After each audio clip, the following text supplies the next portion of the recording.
Hello అండి, నమస్తే. అందరు బాగున్నారా? కథాగమనీయం ఛానల్కి స్వాగతం. నేను మీ శైలజ. మనం కోడూరు కౌసల్యాదేవి గారు రచించిన భాగ్యచక్రం నవల చదువుకుంటున్నాం కదా. 3వ భాగంలో ఏం జరిగిందో చూద్దాం. డాక్టర్ బాబు గారు వచ్చారు. అమ్మాయి గారు ఆలోచనలతో సతమతమవుతున్న జయశ్రీ దాసి పిలుపు విని లేచింది. ఇప్పుడే వస్తున్నాను, హాల్లో కూర్చోబెట్టు. నగేష్, జయశ్రీలిద్దరూ కొద్ది నిమిషాలు మౌనంగా ఒకరినొకరు తిలకిస్తూ ఉండిపోయారు. ఉన్నట్లుండి జయశ్రీ అన్నది, ఆర్మీలో పనిచేసి వచ్చావని, చాలా అనుభవజ్ఞుడివైన డాక్టర్గా పేరుకెక్కావని విన్నప్పుడు ఎందుకో నిన్ను బాగా ఎదిగిపోయిన వ్యక్తిగా అతి గంభీరంగా ఊహించబుద్దయింది. కానీ నువ్వేం మారలేదు బావా, అలాగే 25 సుందర యువకుడుగానే ఉన్నావే అంటూ నవ్వేసింది. కానీ అది కళావిహీనంగా ఉండటం గమనించాడు నగేష్. నగేష్ పెదవులపై కనిపించని చిరుహాసం మెదిలి మాయమైంది. ఏం కబురు పెట్టావు? ఖాళీ కప్పు బల్లపై ఉంచుతూ ప్రశ్నించాడు. అదేమిటి బావా, మరీ అంత పరాయి వాళ్ళ అడుగుతున్నావు? మరి ఎలా అడగను? పరాయి వాళ్ళమని అనుకోకపోతే తిన్నగా మా ఇంటికి వచ్చేదానివి కదా. కలకత్తాలోనో ఎక్కడో ఉన్నారని విన్నాను. ఇంత హఠాత్తుగా వచ్చారేంటి, ఏ వార్త లేకుండా? జయశ్రీ వదనం ఉదాసీనంగా విచారంగా మారిపోయింది. ఏ ముఖంతో రావాలి మీ ఇంటికి? ఇంత దారుణం జరిగిపోయినా నువ్వు కానీ అత్తయ్య కానీ ఒక్కసారైనా వచ్చి నన్ను పలకరించి ఓదార్చిన పాపాన పోలేదు. అక్కడికి సిగ్గు వదిలి అత్తయ్యకు ఉత్తరం రాశాను కూడా, పరిస్థితులన్నీ వివరిస్తూ, నాకు సహాయంగా వచ్చి ఉండమని అర్థిస్తూ. నిర్మోహమాటంగా రాసింది రానని.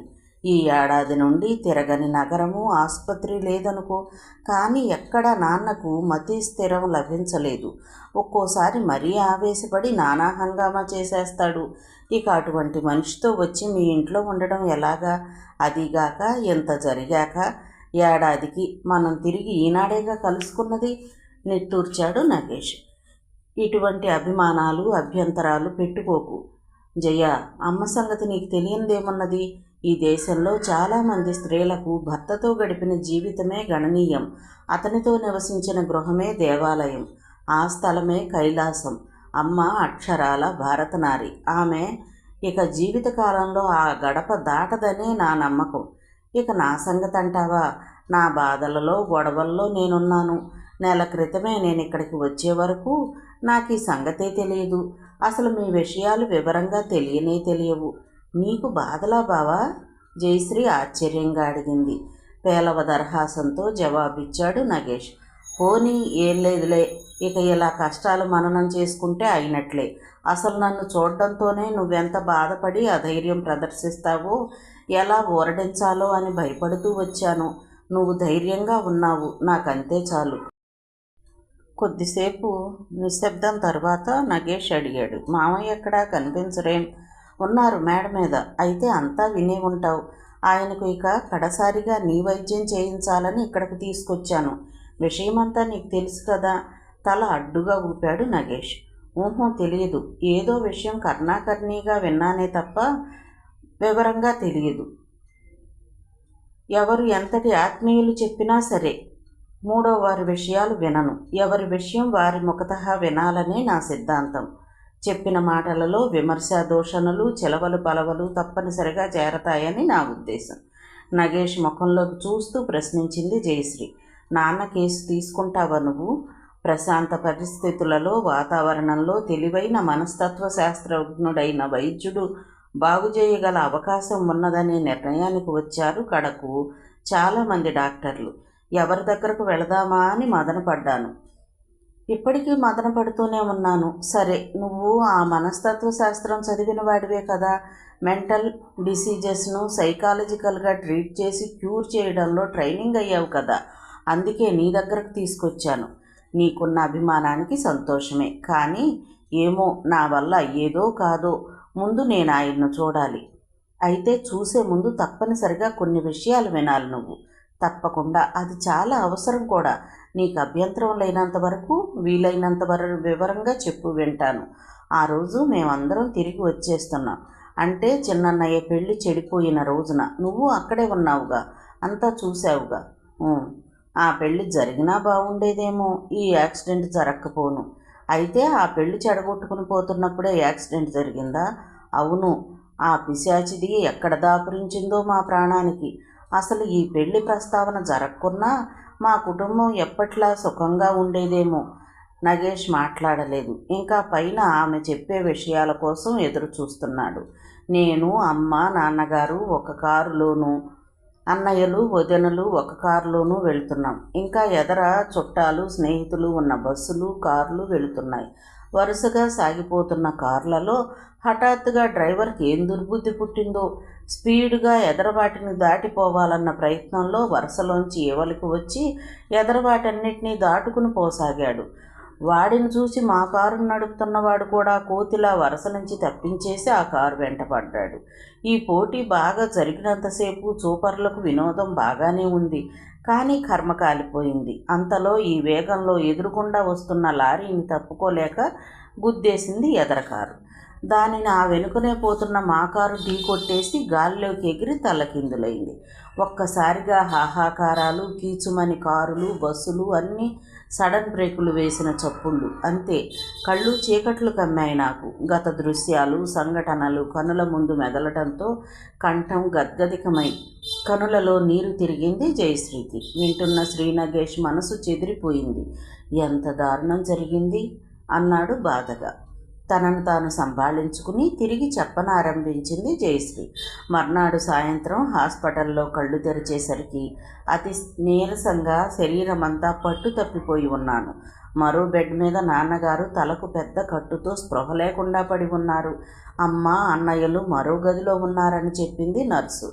భయం వల్ల కలిగిన షాక్ మినహా నాకేమీ శరీరం మీద పెద్దగా దెబ్బలు తగలలేదు. చాలా నీరసంగా మాత్రం ఉన్నాను. మెల్లగా పాలు, రొట్టె తీసుకున్న తర్వాత ఓపిక వచ్చింది. కానీ డాక్టర్ చెప్తే కానీ పక్క మీద నుండి కదలవద్దని శాసించింది నర్సు. ఎప్పుడు డాక్టర్ వస్తారా, ఎప్పుడు అన్నయ్యలను, అమ్మను చూస్తానా అని ఎదురు చూసిన నాకు డాక్టర్ వచ్చి మెల్లగా సానునయంగా చెవిన వేసిపోయాడు. అమ్మ, అన్నయ్యలు మరో గదిలో కాదు మరో లోకంలో ఉన్నారని చెప్తూనే బొటబొట కన్నీరు కార్చింది జయశ్రీ. శ్రీనగేష్ నేత్రాలలో సానుభూతి వర్షించింది. కానీ మాటలు మాత్రం ఎంత ప్రయత్నించినా దొరకలేదు. నోరు చిత్రంగా మోగబోయింది. సిగరెట్ తీసి వెలిగించుకుంటూ అన్నాడు, పోనీ నీ మనసు కుదుటపడ్డ తర్వాత మరోసారి చెప్దూలే జయ్య, ఇప్పుడిక నీ వల్ల కాదు. పర్వాలేదు కూర్చో అంటూ కళ్ళు తుడుచుకుంది జయశ్రీ. కొద్దిసేపటికి మామూలు స్థితికి రాగలిగింది. 10 నిమిషాలు బరువుగా దొర్లిపోయాక తిరిగి చెప్పడం ప్రారంభించింది. మా కారుకు ఎదర లారీకి మధ్య పడిన అన్నయ్యల కారు రూపాన్నే కోల్పోయి తుక్కుతుక్కుగా నలిగిపోయింది. చెప్పడానికి నోరు రావటం లేదు. కానీ చెప్పక తప్పదు. 2 వదినలు, 3 అన్నయ్యలు, డ్రైవరు రూపాలే లేకుండా నలిగి నాశనమైపోయారు. మా కారులో ఎదర సీట్లో కూర్చున్న నాన్నగారికి, డ్రైవర్కు బలమైన గాయాలు తగిలాయి. వెనక సీట్లో కూర్చున్న నేను బాగానే ఉన్నాను. ఎలా ఉన్నానో మరి, కానీ నా పక్కనే ఉన్న అమ్మ వాక్యం పూర్తి చేయలేకపోయింది. కారు గాలిలో లేచిందన్నావుగా, ఆ లేచి పట్టంలో కారు దెబ్బలు తగిలుంటాయి ఆలోచిస్తూ అన్నాడు నగేష్. అవును, అమ్మ గుండెకు ఎదర సీటు తగిలిందట. అక్కడికక్కడే ప్రాణాలు విడిచిందట. ఎదర సీట్లో నాన్నగారు ఆ కారు గాలిలో పల్టీ కొట్టినప్పుడు తలుపు ఊడిపోయి తల్లకిందులుగా నేల మీదకు విసిరివేయబడ్డారు. ఆ పడటంలో తల బద్దలై మెదడులోని సున్నితమైన నరాలు తీవ్రంగా దెబ్బతిన్నాయి. అప్పటి నుండి నాన్న పరధ్యానంగా, ఒక్కొక్కప్పుడు అధిక ధోరణిలో మాట్లాడేయటం మొదలుపెట్టారు. కానీ దానిని పూర్తిగా మతిభ్రమణంగా జమకట్టడానికి వీల్లేదు. ఎదటి వ్యక్తుల గురించి మనం ఒక్కసారి చెప్తే మళ్ళీ మర్చిపోరు. కానీ అదో రకమైన వేదాంత ధోరణి, మతిమాలిన మాటలు. ఏమిటో నేను స్పష్టంగా చెప్పలేకపోతున్నాను. తిని కూర్చోవడం మినహా మానవునికి మరికొన్ని వ్యాపకాలున్నాయనే విషయమే గుర్తింపు లేదు. అహర్నిశలు చనిపోయిన వారి కోసం రకరకాలుగా బాధపడటం. కానీ ఆ బాధపడటంలోనే ఉన్నది ప్రస్తుతం సమస్య అంతా. అంటే వివరంగా చెప్పు జయ. జయ కొద్దిసేపు ఆలోచిస్తూ మౌనంగా ఉండిపోయింది. కడకు అన్నది, చెప్పాలంటే భాష చాలదు బావా, కానీ నా శక్తి కొద్దీ వివరించటానికి ప్రయత్నిస్తాను.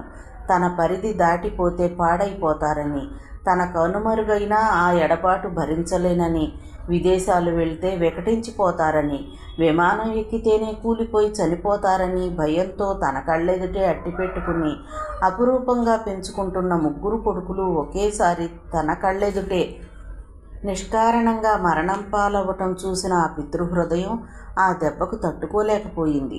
దానికి సాయంగా అసలే తలపై పెద్ద దెబ్బ తగిలింది. రెండూ కలిసి ఆయన మెదడును అయోమయం చేసేశాయి. ఆలోచనను, వివేకాన్ని చాలా వరకు హరించేశాయి. సుఖంగా తిని తిరుగుతారు. స్నానం చేయటం, దుస్తులు వేసుకోవటం, పాదరక్షలు ధరించటం మొదలైన దినచర్యలన్నీ యథావిధిగా ఏ లోపం లేకుండా స్వయంగా చేసుకుంటారు. ఏ ఆసరా అవసరం లేదు. కానీ అదేం విచిత్రమో, ఒక్కోసారి కుమారులు బతికే ఉన్నట్లు, ఉద్యోగాలు చేస్తున్నట్లుగా మాట్లాడతారు. తెలియని వారు వింటే నమ్మేస్తారు. కానీ కారు హారన్ వింటే, రైలు సవ్వడి చెవిన పడితే, విమానం పేరు చెప్తే దడదడలాడిపోతారు. స్పృహ తప్పి పడిపోతారు కూడా ఒక్కోసారి. ఏ హాస్పిటల్లో ఉంచినా, ఎందరు స్పెషలిస్టులు ట్రీట్ చేసినా ప్రయోజనం కనిపించలేదు. అందుకే డాక్టర్ల సలహాపై కార్లు, రైళ్లు, గందరగోళాలతో ప్రమేయం లేని ఈ పల్లెకొచ్చాము.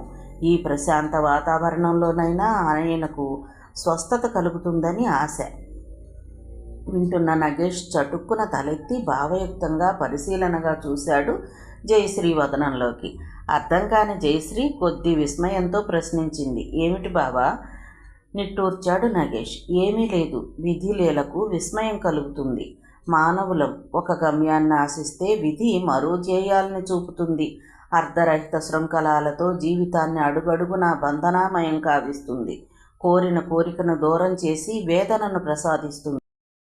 కోరని పెన్నిధిని ఒడిలో వేసి చిలిపిగా నవ్వుతుంది. అభిమానంగా, రోషంగా చూసింది జయశ్రీ. ఆత్మీయుడవని అన్ని విషయాలు వివరిస్తే అలుసైపోయానా బావా? దెప్పుతున్నావు? లేదు జయ, నొసలు చిట్లించాడు నగేష్. నేను ఎటువంటి వాడినో నీకు తెలీదా? నా మాటల సందర్భం కేవలం సింహావలోకనం మాత్రమే. పల్లెలంటేనే అసహ్యమైన నువ్వు ఈ పల్లెను కోరి రావలసి వచ్చింది. శాశ్వతంగా ఉండిపోవడానికి వచ్చానా? కాదనుకో, కానీ వచ్చావు. కుమారులను, భోగభాగ్యాలను త్రాసులో తూచిన వ్యక్తి సామాన్య సుఖాన్ని, మనశ్శాంతిని కూడా కోల్పోయి అల్లాడుతున్నారు మామయ్య. పల్లె ప్రజలకే అంకితమైపోవాలని కోరుకున్న నేను, నా ధ్యేయం బుద్భుతప్రాయమైపోయాం. పలు రకాల సమస్యలతో జీవన స్రవంతి బహుముఖి అయిపోయింది. ఈ బహుదారి ఆయువెంత, ఇంకెన్ని మలుపులు తిరుగుతుందో, ఎన్ని చీలికలు చీలుతుందో తెలియదు. చిత్రంగా కదలాడాయి జయశ్రీ కనుపాపలు. ఏమిటి బావా, నీలో ఇదివరకటి చలాకీతనం లేదు? ఏం జరిగింది? నవ్వేశాడు నగేష్. ఏమీ లేదు, పద మామయ్యను చూద్దాం. అతడేదో చెప్పడం లేదని, ఆ నవ్వులో జీవం లేదని గ్రహించింది జయశ్రీ. ఇక రెట్టించి అడిగినా అతడు చెప్పడని తెలుసు. మేడమెట్లు ఎక్కుతూ ఎక్కుతూ మధ్య ఆగి వెనుదిరిగింది జయశ్రీ. 2 మెట్లు కిందిగా వస్తున్న నగేష్ కూడా ఆగాడు. చూడు బావా, నువ్వు ఇంచుమించు అన్నయ్యల వయసు వాడివే. అటువంటి వారిని చూస్తే నాన్నగారి ధోరణి మరీ విపరీతంగా ఉంటుంది. ఎంతగా చెప్తున్నందుకు మాత్రం నువ్వేమీ అనుకోవద్దు. పరిస్థితి అటువంటిది. జయశ్రీ వదనంలో ఓ విధమైన జాలి కనిపించింది. గంభీరంగా అన్నాడు నగేష్. అనుకోవడానికి ఏమీ లేదు. నువ్వు ఈ వివరాలు చెప్పడం వల్ల నాకు కేసు ట్రీట్ చేయడం తేలికవుతుంది. ఇదే నాన్నగారి గది అంది మేడ మీద గదిని చూపి జయశ్రీ. జయశ్రీ గడప దగ్గర ఆగి కట్టను కొద్దిగా తొలగించి చూసింది. శ్రీపతి ఎడమ చేతిలో ఏదో పుస్తకం ఉంది. అది చదువుతూనే మధ్య మధ్య ఎదుటి చదరంగం బోర్డుపై ఇరుపార్శ బలాలను ఒక్కడే నడిపిస్తూ ఆడుతున్నాడు. ఒకసారి శ్రీ నగేష్ దశ చూసి మరుక్షణంలోనే లోనికి ప్రవేశించి తిన్నగా పోయి తండ్రి ఎదుట మరో కుర్చీలో కూర్చుంది జయ. వచ్చావా అమ్మాయి? ఏం చేస్తున్నావు ఎంతవరకు? అడిగాడు శ్రీపతి కుమార్తెను. కింద ఏదో పనిలో ఉన్నాను నాన్నా. అంతా కొత్త ఇల్లు కదా, సర్దుతున్నాను. చెచ్చ పుస్తకం బల్లపైకి విసిరేసి అటు ఇటు చిరాగ్గా చూశాడు శ్రీపతి. వేదవ పనులు, సర్దడాలు ఎందుకమ్మా నీకు? జీవితం ఎంత విలువైంది, ఎంత అమూల్యమైనది. నీలాంటి పిల్లలు చేయవలసిన ఘనకార్యాలు ఎన్నో ఉండగా ఇక దూరంలో పడిపోతున్నాడని గ్రహించిన నగేష్ మెల్లగా లోనికి ప్రవేశించాడు. ఎవరు? మాటలు ఆపి ప్రశ్నించాడు శ్రీపతి కనుబొమ్మలు ముడిచి. నమస్కారం అండి, నమ్రతతో చేతులు జోడించాడు నగేష్. శుభం, రండి కూర్చోండి. కుర్చీ చూపాడు శ్రీపతి. మీ పేరేమిటి? ముఖముఖాలు చూసుకున్నారు బావ మరదళ్ళు. నా పేరు శ్రీ నగేష్ అండి. ఓహో, అయితే ఇంతకు ఈ ఏం పని మీకిక్కడ? వేషం చూస్తే ఈ పల్లెలో మనిషిలా కనపడటం లేదు. పట్నం నుండి వచ్చావా ఏంటి? తెలిసింది. శ్రీపతి ఎగిరి గంతేశాడు ఏదో విషయం హఠాత్తుగా గ్రహించిన గర్వంతో. అయితే ఢిల్లీ నుంచి వస్తున్నావా? మా అబ్బాయిలు పంపించారా? బాగున్నారా? ఏం చెప్పారు? మాట్లాడవేమయ్యా. అప్పటికి కాస్త ఆలోచించి కర్తవ్యం నిర్ధారించుకున్న నగేష్, అవునండి, అబ్బాయిలందరూ బాగానే ఉన్నారు అన్నాడు. బాగానే ఉన్నారట. బాగా. కోప నిష్ఠూరతలు ధ్వనించాయి శ్రీపతి మాటలలో. అలా కాకితే కబురపోతే కాస్త ఈ తండ్రి ఎలా ఉన్నాడో ఏంటో వచ్చి చూడకూడదు? కనీసం ఓ ఉత్తరం ముక్కైనా ఏడవకూడదు? ఏమిటో ఈ ముసలాళ్లకున్న మమకారాలు కుర్రాళ్ళకి ఎందుకుంటాయి? అబ్బే, చప్పరించేశాడు. గొంతు సవరించుకుని చెప్పాడు నగేష్. రావాలని అనుకున్నారు కానీ సెలవు దొరకలేదండి. దొరికాక వస్తారు. దొరకదో? ఎలా దొరుకుతుంది? కోపం నిరసన తాండవించాయి శ్రీపతి కంఠంలో. ఉన్న ఊళ్ళో ఈ మాత్రం దొరక్కపోయాయనా అంత దూరం పోయి ఊడిగాలు చేయటం? ఆ మాత్రం ఇంగిత జ్ఞానం ఉండక్కర్లా? ఆ ఆవేశపు ప్రేలాపన అరికట్టడానికి ప్రయత్నించి విఫలత పొందిన జయశ్రీ, అదేమిటి నానా, ఈయనెవరో మధ్య మనిషి, ఈయన్నడిగితే ఎలా? నువ్వుండమ్మాయి, నీకు తెలియదు. వాళ్ళకి స్నేహితుడేగా, పోయి బుద్ధి చెప్తాడితను అంటూ మాట తోసి పారేశాడు. మౌనం వహించమన్నట్లు సైగ చేశాడు నగేష్ జయశ్రీకి. అంతలో జయశ్రీ మరి మాట్లాడకుండా కూర్చుంది. మనలో మన మాట చూడు నాయనా, అతి ఆత్మీయతతో సంభాషణ ప్రారంభించాడు శ్రీపతి. చూడు నాయనా, పోనీ నా సంగతి అటుంచు, వాళ్ళ సంగతి. ఆ ఉద్యోగాల కంటే ఇక ప్రధానం ఏమీ లేదా జీవితానికి? ఒకడు కాదు, ఇద్దరు కాదు, 3 వెధవులు నాతో చెప్పా చేయకుండా అలా పారిపోవడమే. వెధవ ఢిల్లీ. అమెరికాలో ఉంటే మాత్రం ఏంటి? నేను తలుచుకుంటే జుట్టు పట్టుకుని ఈడ్చుకొచ్చేస్తాను. కానీ రైలు ఎక్కాలి, విమానం ఎక్కాలి. అయ్యో బాబోయ్! ఒక్కసారిగా ఎగిరి కుర్చీలో కాళ్ళు పైకెత్తుకుని కూర్చున్నాడు శ్రీపతి భయంతో కళ్ళు పెద్దవి చేసి. నేనిప్పుడు విమానంలోనే వచ్చానండి ఇక్కడికి అన్నాడు నగేష్ శ్రీపతి ముఖాన్ని కదలికలను పరిశీలనగా పరిగిస్తూ.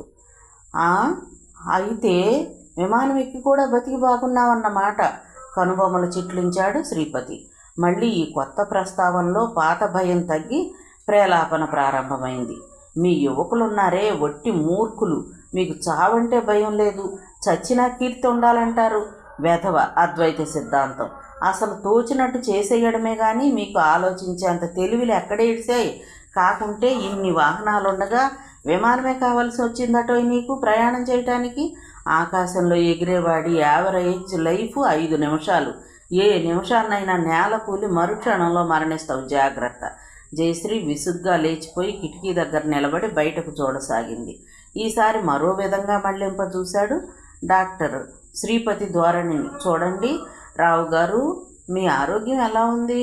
అదేమిటో అర్థం లేని మాట. ఇప్పుడు అసలు నా ఆరోగ్య ప్రసక్తి దేనికి? నేనేదో అతి ముఖ్యమైన విషయం మాట్లాడుతుంటే. నీ పేరేమిటన్నావు? నగేష్ అండి. ఇదో రోగం ఈ కాలపు యువజనానికి. చక్కటి పేర్లని షార్ట్ కట్ చేసేస్తారు. చక్కగా నాగేశ్వరరావు అని అందంగా ఉంచక నగేష్ ఏమిటో? నగేషు, ఉషు, గిష్షును. నా పేరు చూడు, చక్కగా శ్రీపతి రావు. తండ్రి మాటలను నగేష్ నిస్సహాయ దృక్కులను పరికిస్తూ జయశ్రీకి అంతటి విచార పరిస్థితిలోనూ పక్కున నవ్వొచ్చింది. నగేష్ కుర్చీలోంచి లేచాడు నెమ్మదిగా. అతడి వదనం గంభీరంగా ఉంది. ఏ భావమూ లేదు. మరి వెళ్తానండి, నాకు సెలవు ఇప్పించండి అన్నాడు నమస్కరిస్తూ. మంచిది, వెళ్ళిరా. కాస్త మా అబ్బాయిలతో గట్టిగా చెప్పండి, వాళ్ళ కోసం నేను పరితపించిపోతున్నానని. వెధవులు. వాళ్లే కాకుండా తల్లిని కూడా తీసుకుపోయారు. ఇక్కడ అమ్మాయి నేను ఎంత ఇబ్బంది పడుతున్నాము. త్వరగా రమ్మని చెప్పండి. అలా చెప్తూనే తిరిగి చదరంగ మాటలో నిమగ్నమైపోయాడు. ఒక్క క్షణం అటు ఇటు చూసి తాను మెల్లగా గది వదిలి ఏవలకు వచ్చింది జయశ్రీ. ఇద్దరూ వచ్చి కింది గదిలో కూర్చున్నారు. చాలాసేపు ఎవ్వరూ మాట్లాడలేదు. నీరస స్వరంతో జయశ్రీ ప్రశ్నించింది. చూశావుగా అంతా? నగేష్ మస్తిష్కం గాఢ ఆలోచనల్లో నిమగ్నమైనట్లు అతని నొసలే స్పష్టం చేస్తున్నాయి. తనకు 3 కుమారులు, భార్య ఉన్నారన్న సంగతిని మాత్రం మర్చిపోలేదు అన్నాడు సాలోచనగా. తగ్గుతుందంటావా? ఆశగా ప్రశ్నించింది జయశ్రీ నగేష్ వదనంలోకి చూస్తూ. గంభీరంగా అన్నాడు నగేష్. నేను చేసేది కేవలం మానవ యత్నం. దైవ సహకారం కావాలి. ధైర్యంగా ఉండు. నేను మళ్ళీ రేపు వస్తాను. ఇవాళ ఊరికే చూడ్డానికేగా నేను వచ్చింది. ఇంటికి పోయి తీరిగ్గా కొంత ఆలోచించాలి. అదీగాక నేను ఇవాళ రావడమే అసలు చొక్కెదురుగా ఉంది. అంటే నా ఈ వేషం చూడగానే ఆయన ధోరణి పట్నవాసాల మీదకి మళ్ళీపోయింది. రేపు నేను సాధారణ పల్లె యువకుడి దుస్తుల్లో వస్తే ఎలా ఉంటుందో చూడాలి అంటూ చిన్నగా నవ్వాడు. అవును, నిజమే అనుకుంటాను. కొందరితో నాన్నగారు మామూలుగానే మాట్లాడతారు ఆలోచనాపూర్వకంగా అన్నాడు నగేష్. పూర్తిగా మతిపోయినా ఎంత ప్రమాదం లేదు, కానీ అతి తెలివి అజ్ఞానంగా ఉంది. అది మరీ ప్రమాదం. అయినా ఆ ప్రయత్నలోపం ఉండదనుకో. మరి నేను వెళతాను. అమ్మాయి పెద్ద కేక పెట్టాడు శ్రీపతి. కింది గదుల్లో ఏవో పనుల్లో నిమగ్నమై ఉన్న జయశ్రీ త్వరగా తండ్రి దగ్గరకు వెళ్ళింది. ఏ నాన్న, ఇదిగో త్వరగా రమ్మని మీ అమ్మకు అన్నయ్యలకు ఉత్తరం రాశాను, పోస్ట్ చేయించు. నిస్సహాయంగా చూస్తూ తప్పనిసరిగా అందుకుంది జయశ్రీ. వెళ్ళు, త్వరగా పంపించు. వెళ్ళి 10 నిమిషాల్లో తిరిగి వచ్చింది జయశ్రీ. ఈసారి జయశ్రీ ప్రవేశాన్ని గమనించలేదు తన పుస్తక పఠనంలో లీనమైపోయి ఉన్న శ్రీపతి. చూడు నాన్న, మెల్లగా అతని పుస్తకం తన చేతిలోకి తీసుకుంది జయశ్రీ. ఎప్పుడు ఇక ఎంతే అయితే ఎలా నాన్న? కాస్త ఇంట్లోనైనా అటు ఇటు తిరిగి ఏదో ఒక పని చూసుకోకపోతే ఎలాగా? ఏం పని ఉందమ్మా? ఏం చేయమంటావు నన్ను? ఏం పని ఉందని అడుగుతారేంటి నాన్న? నేను ఒక్కదాన్ని అన్ని విషయాలు చూసుకోలేక ఎంత శ్రమ పడుతున్నాను. ఇటు ఇంట్లో పని, నౌకర్లు చాలక అటు పొలం పనుల విషయం కూడా నేను ఎలా చూడగలను చెప్పండి? నిజమేనమ్మా, నాకు ఈ సంగతి తట్టనే లేదు. మరి అలా గదిలోనే కూర్చుంటే ఏ విషయమో తట్టదు. కాస్త అలా బయటకు వస్తుంటే బాగుంటుంది. ఇన్నాళ్ళు మనం ఎక్కడెక్కడో ఉంటుంటే పొలాల అతీగతి కనుక్కునే నాదులు లేక రైతులు ఇష్ట ప్రకారం సాగిపోతుంది. మనం ఇక్కడికి వచ్చాం గనక కాస్త ఇప్పుడైనా వాటి జాడ కనుక్కుంటే. అవును, నిజమే, అలాగేలే. ఇంతకు మనం ఇక్కడికి ఎందుకు వచ్చినట్టు? ఆలోచన తెగక తల తడుముకుంటున్న తండ్రికి ఏ సమాధానం చెప్పాలో తెలియక తికమక పడుతూ ఉండగా ఆపద్బాంధవుడిలాగా ప్రవేశించాడు నగేష్. ఆనందంతో పరమ సంతోషంతో ఆహ్వానించింది జయశ్రీ. తెల్లని గ్లాస్కోలాల్చి పంచ పైన కండువాతో ప్రవేశించిన ఆ నిర్మల సౌందర్యమూర్తిని చూస్తూనే ఏమిటో కొన్నంత ధైర్యం వచ్చి నూతన బలాన్ని సంతరించుకున్నది జయశ్రీమది. ఆగంతకుని పరకాయించి చూశాడు శ్రీపతి. నమస్కారం అండి, ఏం చేస్తున్నారు అంటూ దగ్గరగా కూర్చున్నాడు నగేష్. ఓహ్, నువ్వాటోయ్, తేలిగ్గా నవ్వేశాడు శ్రీపతి. వేషం మారింది అంచేత చూడగానే గుర్తుపట్టలేదు. చిరునవ్వు నవ్వి ఊరుకున్నాడు నగేష్. కానీ శ్రీపతికి జ్ఞాపక శక్తి, గుర్తింపు జ్ఞానము ఉన్నందుకు లోలోన కొంత ఆశ్చర్యము, మరికొద్ది సంతోషము కూడా కలిగాయి. కానీ వ్యక్తమవ్వకుండా జాగ్రత్త పడ్డాడు. నీకేంటయ్యా ఇక్కడ పని? ప్రశ్నించాడు శ్రీపతి. అందరి భావం ఏంటో సరిగ్గా అర్థం కాక కొద్దిగా కంగారు పడాల్సి వచ్చింది నగేష్. ఆయన డాక్టర్ నాన్న, ఈ ఊరు వారిది, త్వరగా చెప్పింది జయశ్రీ. ఓహో, బాగుందైతే. ఈ పల్లెటూరులో డాక్టరా ఏంటి? ఏదో కాలక్షేపం అండి, అంతే. అదొక వృత్తిగాను రాబడి కోసము కాదండి. ఇది ఎక్కడి వింత మనిషివయ్యా? కాలక్షేపానికి డాక్టరీ పని చేస్తున్నావా, లేక మానవ సేవ ఆదర్శంగా పెట్టుకున్నావా? ఆశ్చర్యంతో పాటు హేళన కూడా మిళితమై ధ్వనించింది అతని కంఠస్వరంలో. ఈ రోజుల్లో ఇదో రోగం. ప్రతివాడికి ఒక్కో ఆదర్శం అని చెప్పుకోవడం ఫ్యాషన్ అయిపోయింది. ఎందుకు వచ్చిన ఆదర్శాలు? మనిషి అయి పుట్టాక చక్కగా 2 చేతులా ఆర్జించాలి. నగేష్కు కోపం వస్తుందేమోనని భయపడింది జయశ్రీ. కానీ అతని ముఖంలో కానీ సంభాషణలో కానీ ఎక్కడా అటువంటి ఛాయలేమీ కానరాలేదు. చాలా ఓర్పుగా, గంభీరంగా, శాంతంగా చెప్పాడు. నేను సైన్యంలో డాక్టర్గా పనిచేసి వచ్చాను కొన్నాళ్ళు. ఏదో విధంగా వచ్చిన విద్యతో 10 మంది క్షేమం కోసం పాటుపడాలని మినహా ఈ వృత్తిపై పెద్దగా రాబడి రావాలని కోరిక లేదండి నాకు. ఆశ్చర్యంగా ఉందే. ఈ కాలపు యువకులంతా మహానగరాలలో ఉండాలని ఉబలాట పడుతూ ఉంటే నువ్వు ఇలా కావాలని పల్లెటూరుకు అంకితమైపోవడం విశేషమే. అది ఒకందుకు మంచిదేలే. ఇక్కడ విమానాలు, కార్లు, రైళ్ళు ఉండవు. అంచేత వాటి వల్ల చస్తామనే బెడద ఉండదు. దానికేం కానీ కాస్త అలా ఎటైనా షికారుకి వెళదాం, వస్తారేమిటి? షికారుకా? అవునండి, అలా పొలాల వైపు కాస్త నడిస్తే మనసుకు ఆహ్లాదం, ఆరోగ్యం కూడా. సరే, నడవండి, తేలిగ్గానే అంగీకరించాడు శ్రీపతి.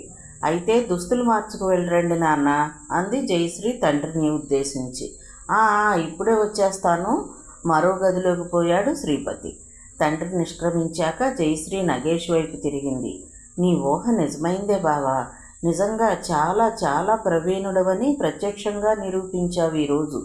నీ దుస్తులు నాన్న మనసుని ఏమీ కలవరపరచలేదు. మందహాసం చేసి ఊరుకున్నాడు నగేష్.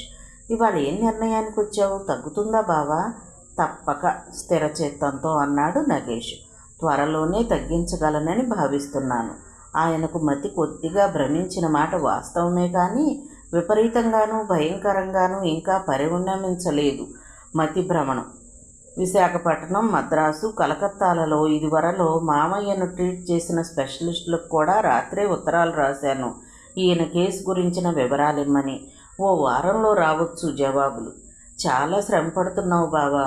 జయశ్రీ నేత్రాలలో కృతజ్ఞత మెరిసింది. నవ్వాడు నగేష్. అది నా బాధ్యత.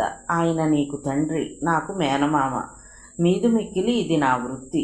ఇప్పుడు అలా బయట ప్రపంచంలోకి కాస్త ఆయన్ను తీసుకువెళితే మరింత వివరంగా ఆయన మనోస్థితిని తెలుసుకోగలను అనుకుంటున్నాను.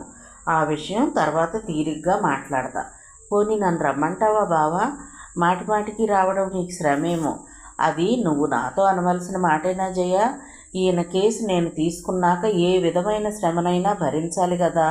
అదీగాక చిన్నదానివి, ఇంట ఉండే గౌరవ స్త్రీవి, నా మరదలివి. నిన్ను రప్పించుతానా? అంత మర్యాద తెలియని వాడినా? జయశ్రీ వదనం లజ్జారునిమ దాల్చింది. కృతజ్ఞతను వదనంలో ప్రదర్శించటమే గాని మాటలలో చెప్పలేక మౌనం దాల్చిందని నగేష్ గ్రహించకపోలేదు. ఇప్పుడు మామయ్య నేను వ్యాహ్యాళికి వెళ్ళి వస్తాం. ఆ తర్వాతనో రేపు నేను మళ్ళీ నీతో మాట్లాడతాను. కూడా నౌకర్నెవరినైనా పంపించనా? ఎందుకు? షికారైన తర్వాత నాన్నగారిని కాస్త దగ్గరుండి తీసుకువస్తాడు. నీకు ఆ భయమేమీ అక్కర్లేదు. నేను ఆయన్ని ఇంటి వద్ద దిగబిడిచే వెళ్తాను. మేమిద్దరము ఒంటరిగా వెళితేనే ఆయనను మరింత అర్థం చేసుకోగలననే అభిప్రాయంలో ఉన్నాను. అదిగో మామయ్య వస్తున్నారు, మేము వెళ్ళొస్తాం. వెళ్తున్నామమ్మా అమ్మాయి అన్నాడు శ్రీపతి డాక్టర్ను అనుసరించి బయటకు నడుస్తూ. వెళుతున్న ఆ ఇరువురిని చూస్తూ నిలబడిన జయశ్రీ మదిలో ఎన్నో అవ్యక్త ఆలోచనలు. నాన్నగారికి ఈ మతి చాంచల్యం నెమ్మదిస్తుందా? ఈ పల్లెను వదిలి పట్నం ఎప్పుడు వెళతాము? చనిపోయిన వాళ్ళు ఎలానూ చనిపోయారు. మిగిలిన నా జీవితంలోనైనా వసంతం చిగురిస్తుందా? ప్రాణప్రదంగా స్నేహితుల్లా ప్రవర్తిస్తున్నాడు బావ. ఎంత సౌమ్యుడు, ఎంత సహృదయుడు. పాపం, ఇంత చదివి ఈ పల్లెలో ఎలా ఉండగలుగుతున్నాడో. ఓ వినోదము, స్నేహితులు ఏమీ లేకుండా ఏకాంతవాసం ఎలా గడపడం? ఈ పల్లెలో ఎవ్వరితో మాట్లాడను. అత్తయ్య గడప దాటి రాదు. వెళ్ళాలంటే నాకు అభిమానం, అహంకారం అడ్డొస్తున్నాయి. ఇక మిగిలిన జనులతో ఎలా కలవను? ఏం జరగబోతుందో, నా జీవితం ఏమి కానున్నదో ఆలోచిస్తోంది. పట్నవాసంలో లాగా ఉదయం 8 గంటల వరకు పడుకొని నిద్రపోతూ ఉండనియ్యదు పల్లె ప్రకృతి. బృందగానం వలె వినవచ్చే కోళ్ల అరుపులు, కిర్రు చెప్పుల రైతుల సందడి, పొలాలకు పోయే బళ్ళ చక్రాల చిత్రమైన కురకుర గుబగుబ ధ్వని, పశువుల కాలిగెట్టల శబ్దాలు, ఎడ్ల మువ్వల గంటలు గణగణలు, చిత్ర విచిత్రమైన విహంగాల కలకూజితాలు వేకువనే మేలుకొలుపులు పాడతాయి. నిద్రలేచిన జయశ్రీ మేడ దిగి కిందికొచ్చేసరికి నౌకర్లు తమ తమ పనులలో లీనమైపోతారు. అప్పుడే ఆకాశం అరుణారాగరంజితమవుతోంది. ఆ శోభను తిలకించుతున్న జయ ఎవరో కొత్త మనిషి ప్రవేశించడంతో అటు తిరిగింది.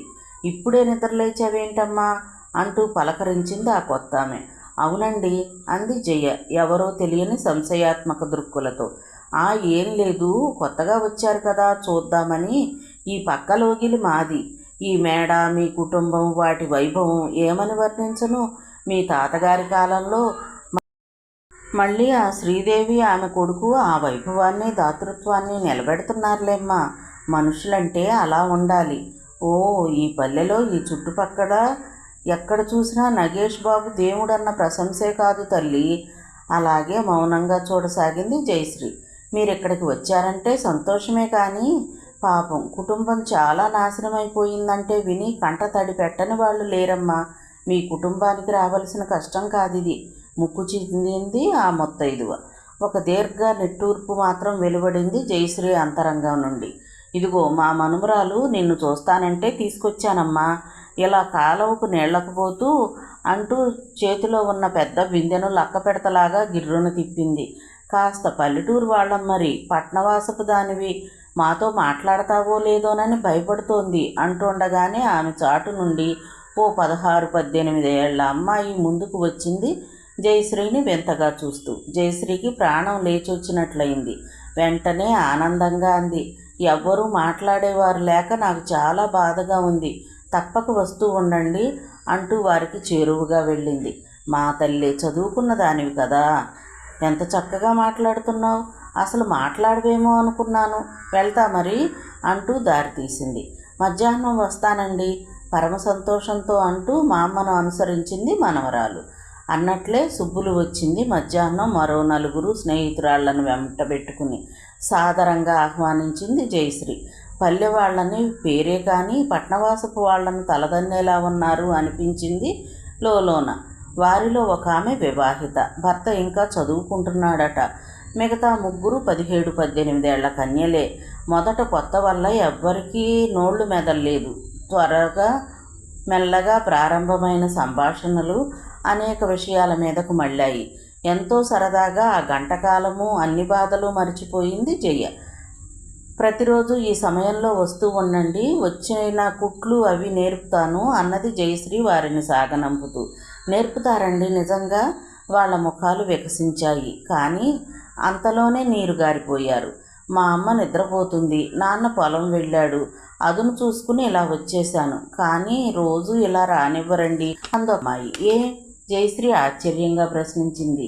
ఇది పల్లెటూరండి, పట్నవాసాల్లోకి మళ్ళీ తిరగకూడదు, తప్పు పడతారు మరొక అమ్మాయి వివరించింది. మాది ఈ పక్కిల్లేగా, ఏం పర్వాలేదు, గబుక్కుని వచ్చేయొచ్చు, కానీ నాకు ఎప్పుడూ చాలా పని చెబుతూ ఉంటుందండి మా అమ్మ. ఒక్కోసారి మా అమ్మ పోట్లాడుకుని పక్కెక్కితే పనంతా నానెత్తినే పడుతుంది. అంచేత రోజు వచ్చేందుకు వీలు పడదు, వీలైనప్పుడల్లా వస్తాను అంది సుబ్బులు. మీరు కూడా మా ఇంటికి ఓసారి రండి, అప్పుడు మళ్ళీ మీ ఇంటికి వస్తాం వంతులు వేసింది పెళ్ళైన అమ్మాయి. పల్లెటూరు వాళ్ళు అమాయకులేమీ కాదు, పైకి కనిపించని తెలివి ఉన్నది వాళ్లలో అనుకున్నది జయశ్రీ. అందరూ వెళ్ళిపోయాక తనలో తాను నవ్వుకుంది. పట్నవాసాలైనా పల్లెలైనా మనుషుల మధ్య పరిచయాలు మాటలు లేనిదే మనలేరు. అక్కడ క్లబ్బులు సినిమాలు విహారాల ద్వారా పరిచయమైతే ఇక్కడ ఈ విధంగా. అమ్మాయి, వెంటనే తండ్రి పిలుపు వినిపించింది పైనుండి. వస్తున్నా. తక్షణమే మేడ మీదకి వెళ్ళిన జయశ్రీకి ఏదో నరకంలో అడుగు పెట్టినట్లుంది. కానీ ఇంట్లోనూ గదిలోనూ ఉన్నట్లుగా అనిపించలేదు. నేల మీద చింపివేసినవి, ఉండలు చుట్టి వేసినవి కాగితాలు సముద్రంలాగా పడి ఉన్నాయి. బల్ల నిండా కుర్చీల నిండా నల్లసిర ఒలకబోసి ఉంది. జైను చూడగానే, చూడమ్మా, ఈ ఉత్తరం పోస్ట్ చేయించు, పొద్దుటి నుండి శ్రమపడి అతి ఘాటుగా బతిమాలుతూ ఎంతో బాగా రాశాను, ఈ దెబ్బతో వెంటనే రైలు ఎక్కొచ్చేస్తారు, చూసుకో మీ అమ్మ అన్నయ్యలు. విసిగెత్తిపోయింది జయశ్రీకి. అంతవరకు ఇరుగు పొరుగు సుబ్బులు వగైరా తోటి పిల్లలతో సరదాగా మాట్లాడుతూ గడిపిన ఆమెకు పట్నంలో తన చదువు, స్నేహితులు, వింతలు, వినోద విహారాలు గుర్తువచ్చి ఈ నిశ్శబ్దత పల్లె వాతావరణంలో ఆ గత సంతోష జీవితాన్ని పోల్చుకోవడంతో మనసంతా చికాకు పడిపోయింది. పంపించమ్మాయి, వెళ్ళు, త్వరగా పోస్టుకు పంపించు హెచ్చరించాడు శ్రీపతి. పూర్తిగా ఓర్పు కోల్పోయింది జయశ్రీ. ఎక్కడికి పంపించన్నానా? వల్లకాట్లోకి. వాళ్ళంతా చచ్చారు, ఈ భూమి మీద లేరు. ఏమన్నావే? పిచ్చి చూపు చూస్తూ కుర్చీ నుండి లేచి కర్కశ స్వరంతో ప్రశ్నించాడు శ్రీపతి. ఏమంటాను నా బూడిద, వాళ్ళంతా చచ్చారనే ఏడవనా, మీరు ఇలా ఉన్నారనే ఏడవనా? అన్ని విషయాల్లోనూ అతి తెలివిగా ఉండి ఈ ఒక్క సంగతేనా మీకు గ్రహింపుకు రాకున్నది? ఆవేశంతో కోపంగా అరిచింది. వెంటనే పులిలా లంఘించాడు శ్రీపతి. నా ముద్దుల కొడుకులు చనిపోయారంటావా దౌర్భాగ్యురాల? వాళ్ళు హాయిగా ఢిల్లీలో ఉద్యోగాలు చేస్తూ ఉంటే నువ్వు చావు, ముందు నువ్వు చావు. కోపంగా అరుస్తూ కసిగా బలంగా కూతురి కంఠం నులిమివేయసాగాడు. మౌనంగా పెనుగులాడటమే కానీ జయశ్రీ గొంతు ఎక్కడా పలకడం లేదు. రావుగారు, గంభీర పురుష కంఠం వినరావడంతో పట్టు వదిలేసి అటూ ఇటూ చూశాడు శ్రీపతి. ఏంటండి అది అంటూ ప్రవేశించిన నగేష్ను చూసి నిశ్శబ్దంగా రోదిస్తూ పమిట కొంగు నోట్లో కుక్కుంటూ త్వరగా కిందికి పారిపోయింది జయశ్రీ. పోతున్న ఆమె వైపు జాలిగా చూసి మెల్లగా శ్రీపతి వద్దకు నడిచాడు నగేష్. నిశితమైన అతని చూపులతో ఒక్కసారి చూపులు కలిపి ఆ వాడి చూపులను భరించలేక వెంటనే తలవాల్చేశాడు రావుగారు. మరులిప్తలో అంత కోపము ఏమైపోయిందో ఒక కుర్చీలో కూలబడి ముఖానికి తువాలడ్డం పెట్టుకుని ఒక్కసారిగా బోరుమని విలపించసాగాడు. నా ఒక్కగానొక్క కూతురి పట్ల చాలా దారుణంగా ప్రవర్తించాను డాక్టర్. ఏం చెయ్యను మరి? నా కొడుకులను చచ్చిపోయారంటుందా? చూడండి డాక్టర్, మా అబ్బాయిలు హాయిగా ఉద్యోగం చేస్తున్నారు. ఎవరి తరం నా కొడుకులను చంపడానికి? దుఃఖం మానేసి ఆవేశంగా లేచాడు శ్రీపతి. ఆ దేవుడు కాదు, యముడు కాదు, ఎవరు దిగి వచ్చినా నా కొడుకులను చంపి తీసుకుపోగలరా నేనుండగా? అంతకంతకు కోపంతో ముఖము కనుగిడ్లు కెంపు వర్ణం దాల్చుతుండగా తారస్థాయిని అందుకుంటున్న కంఠంతో చేతులు తిప్పుతూ కాళ్ళు కసిగా నేలను బాత్తూ అరవసాగాడు. పరిస్థితి శృతిమించిపోతుందనే విషయాన్ని గ్రహించిన నగేష్ మెల్లగా శ్రీపతి చెయ్యి పట్టుకుని అనునయంగా అన్నాడు. అయ్యో కాదండి, మరి మీ అబ్బాయిలు లక్షణంగా ఢిల్లీలో ఉంటే అదేం మాట? తొందరలోనే వచ్చేస్తారు. గది లక్షణమైన మాట అన్నావు. శాంతించి కుర్చీలో కూర్చున్నాడు శ్రీపతి. అయితే ఢిల్లీ వెళ్ళావా? మా అబ్బాయిలకు కనిపించావా? ఎప్పుడు వస్తావన్నారు? నుదుటిపై స్వేద బిందువులు నొత్తుకుంటూ అడిగాడు. క్రమంగా ముఖంలోకి అరుణిమ తగ్గి శాంతి రేఖలు ఆవరించసాగాయి. కనిపించారండి, తొందరలోనే వస్తామన్నారు. నగేష్ తడుముకోకుండా అనేగేశాడు. శ్రీపతి ముఖం సంతోష తరంగితమైంది. వస్తారు వస్తారు, ఎందుకు రారు? వాళ్ళు నా మాట ఎన్నడూ మేరరు, నాకు తెలుసు. చూడు బాబు, కాస్త ఈ ఉత్తరాన్ని అర్జెంటుగా పోస్ట్ చేయించు, వెంటనే వచ్చేస్తారులే. చాలా బాగా రాశాను. అలాగే రండి. ఆ ఉత్తరాన్ని తీసుకుని జేబులో భద్రపరిచాడు నగేష్. నేను సాయంకాలం మళ్ళీ వస్తాను, కాస్త అలా తిరిగి వద్దాం నిన్నట్లాగానే. అలాగే బాబు, అలాగే, తప్పకుండా రా. నిన్ను చూస్తే మా అబ్బాయిలను చూసినట్టే ఉంటుంది నాకు అన్నాడు శ్రీపతి మనస్ఫూర్తిగా. మరి వెళ్ళొస్తానండి, నమస్కారం. అన్నట్టుగా నీకు చదరంగం వచ్చునా నాయనా? వచ్చినట్టు దా, అయితే కూర్చొని 2 ఎత్తులు వేద్దాం. రేపటి నుంచి తీరిక చేసుకుని వస్తానండి, ఇవాళకు వెళ్ళాలి, మరి పనుంది వినయంగా అనుమతికై అర్థించాడు నగేష్. సరే వెళ్ళిరా అంటూ తన ఆటలో తనే మునిగిపోయాడు శ్రీపతి. మేడ దిగి కిందికి వెళ్ళిన నగేష్కు ఎక్కడా జయశ్రీ దర్శనం కాలేదు. కడకు నౌకర్ని అడిగి తెలుసుకుని మెల్లగా ఆమె ఉన్న పడమటి వైపు గదిలోకి వెళ్ళాడు. మంచం మీద బోర్లా పడి వెక్కెక్కి ఏడుస్తున్నది జయశ్రీ. తన ప్రవేశాన్ని ఆమెకు తెలియచెప్పే ఉద్దేశంతో సన్నగా దగ్గాడు నగేష్. ఆమె గమనించలేదు. గట్టిగా సకిలించాడు. ఆమె వైఖరిలో మార్పు లేదు. జయా సానునయంగా సంబోధించాడు వాత్సల్యముట్టిపడే కంఠంతో. జయశ్రీ సోకో మరింత హెచ్చింది. ఆమె నిస్సహాయ స్థితిని, రోదనను చూస్తున్న నగేష్ హృదయం జాలితో నిండిపోయింది. స్టూలు దగ్గరగా లాక్కుని కూర్చుంటూ, జయ, ఏమిటి బేలతనం?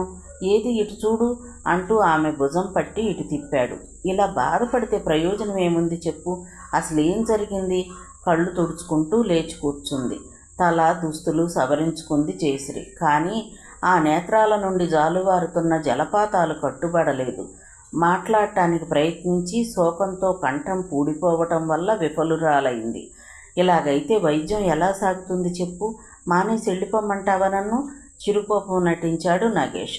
అనంగీకారంగా తల అడ్డుగా తిప్పిందే కానీ అప్పటికీ మాట్లాడలేకపోయింది జయ. ఇక నగేష్ తనే మాటలు ప్రారంభించాడు. నిన్న సాయంకాలం అలా మేమిద్దరం వ్యాహ్యాలకి వెళ్ళడం మంచిదే అయ్యింది. మామయ్యను గూర్చి అంటే ఆయన ప్రస్తుత మనఃప్రవృత్తిని బాగానే అంచనా వేయగలిగాను. దుఃఖం మరిచిపోయి శ్రద్ధగా వింటోంది జయశ్రీ. ఆయన మనసు ఇటు స్థిమితంగానూ లేదు, అటు పూర్తిగా పోనూ లేదు. అటు ఇటు ఊగిసలాడుతున్నది. దానికి మనం మన మాటల వల్ల, చేతల వల్ల స్వాంతనపరచాలి. ఇందుకు చాలా ఓర్పు కావాలి. ఈ ఊరిని, మనుషులను, నన్ను పూర్వం ఎప్పుడో ఎక్కడో చూసినట్లే, తెలిసున్నట్లే అనిపిస్తోందట. చూసావా, ఆయన మతి కోలుకుంటుందని ఎంతటి భరోసా ఇచ్చే విషయమో ఇది. చాలా శ్రద్ధగా తదేకంగా వింటున్న జయను చూసి ఆమె కాస్త స్థిమితపడిందని గ్రహించిన నగేష్ చిరునవ్వుతో అడిగాడు. సరే, ఇంకా నేను మాట్లాడవలసిన విషయాలు చాలా ఉన్నాయి. ఇప్పుడు జరిగిన సందర్భం ఏమిటో నువ్వు చెప్తావా? ఏడవలేని నవ్వు నవ్వింది జయశ్రీ. ఏముంది, రోజుకు 4 ఉత్తరాలు రాసి పోస్ట్ చేయించమని చంపుకు తింటారు నాన్న. నేనేదో విసుగ్గా ఉండి చచ్చిన వాళ్ళని ఎక్కడికని పంపించాలి అనేశాను, అంతే. దానితో ఆయన కోపం వచ్చింది. వింటూనే వ్యధిత హృదయుడయ్యాడు నగేష్. అయ్యో, నువ్వు అలా అని ఉండాల్సింది కాదు. చూడు, ఆ ఉత్తరాలు తీసుకుని ఇలాగే పంపించినట్లు, వారు బ్రతికే ఉన్నట్లు నటించు. ఆయన మనసుకు నచ్చేలాగా నటన కష్టమే. అయినా అవసరం కదా మరి. ఏం మాట్లాడవు? ఒక్కసారిగా ఇటు తిరిగి ఏడ్చేసింది జయశ్రీ. మళ్ళీ ఏమైంది జయ?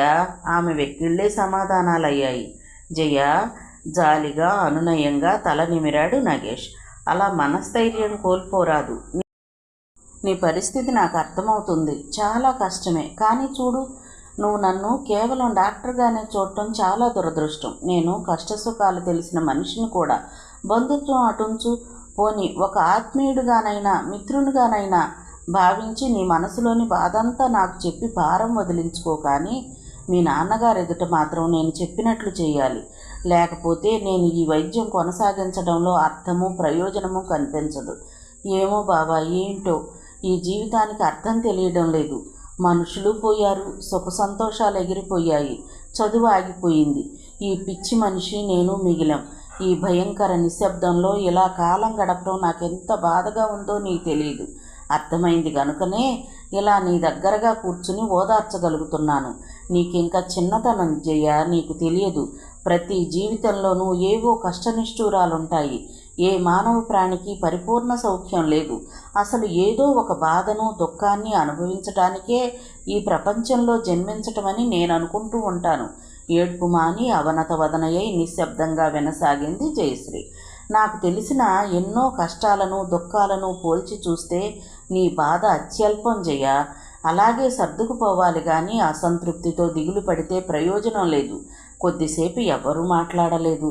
నిన్న మామయ్య చాలా ఆనందం ప్రకటించారు. వ్యాహ్యాళి సమయంలో పచ్చటి చేలను చూసి ఆయన మనసు సంతోషపడింది. చాలా కులాసాగా ఉత్సాహంగా ప్రవర్తించారు.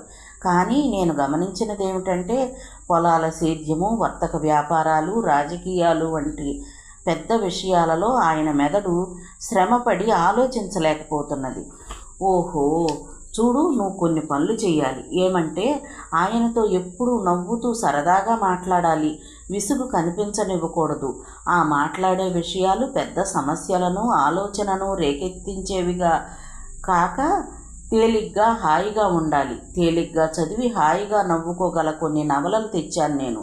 హాల్లో ఉంచాను. అవి ఆయన చేత చదివించడం కానీ నువ్వు చదివి వినిపించడం కానీ చెయ్యాలి. అలాగే అది అలా ఉండాలి. మరో ముఖ్య విషయం, నువ్వు ఇటువంటి కొట్టొచ్చినట్లు ఉన్న రంగు దుస్తులు కాకుండా కంటికి చల్లగా నిర్మలంగా ఉండే లేత రంగులు, తెల్లని దుస్తులు వాడాలి అన్నాడు ఆమె కట్టిన ఎర్ర రంగు చీరను చూస్తూ.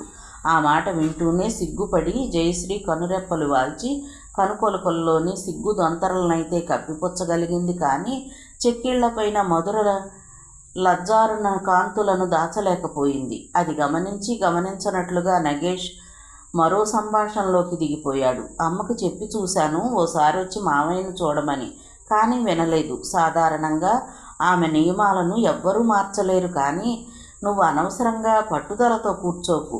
ఒకసారి మా ఇంటికి రాజయ్య, బాగుంటుంది.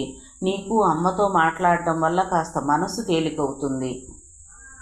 రాను, తల అడ్డుగా ఊపుతూ తన ఖచ్చిత నిర్ణయాన్ని తెలియజేసింది జయ. ఏ నాన్నకు తన సొంత చెల్లెలు కాదా? ఇంత కష్ట సమయంలో కూడా నియమాలు నిష్టలు ఏంటి? ఒక్కసారంటే ఒక్కసారైనా వచ్చి చూసిన పాపాన పోయిందా? నేనైతే బతికొండబట్టి సరిపోయింది. కానీ నేను చచ్చిపోయి ఉంటే ఏం చేసేది? అప్పుడొచ్చి ఆయన్ని తీసుకెళ్ళిపోయేదా లేదా? గడప దాటి రాదా అప్పుడు?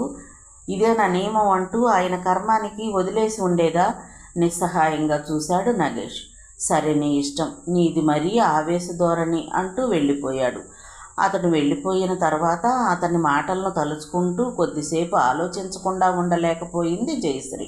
మిగతా కథ తరువాతి భాగంలో చూద్దామండి. కథ విన్నందుకు ధన్యవాదాలు. ఈ నవల మీకు నచ్చితే లైక్ చేయండి, షేర్ చేయండి, నా ఛానల్ని సబ్స్క్రైబ్ చేసుకోండి, నన్ను సపోర్ట్ చేయండి. మీరిచ్చే ఒక్క లైక్ నాకు, నా ఛానల్కి ఎంతో సపోర్ట్ని ఇస్తుందండి. Thank you. ఉంటానండి.